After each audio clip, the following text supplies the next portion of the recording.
స్వర్ణయుగం లాంటి గోపాలరెడ్డి గారి హయాంలో జరిగినది ఇప్పుడు రాతియుగం కన్నా హీనంగా తయారైంది.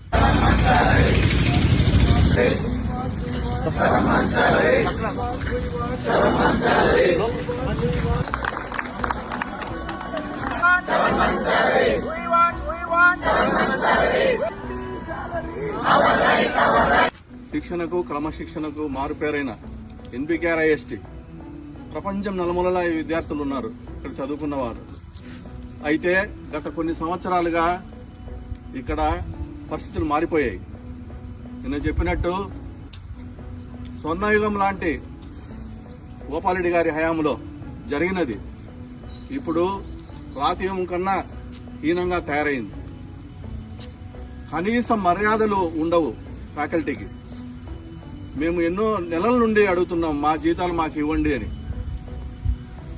చాలా చాలా సాకులు చెబుతూ అలాగా వాయిదాలు వేస్తూ వచ్చారు. ఇక మాకు గత్యంతరం లేక మా కడుపులు మండి మేము మా ఫ్యామిలీస్ రన్ చేసుకోలేక ఇలా బయటికి రావాల్సి వచ్చింది. సో ఇప్పుడైనా మేము కోరుకునేది మా జీతాల బకాయిలన్నీ ఇచ్చి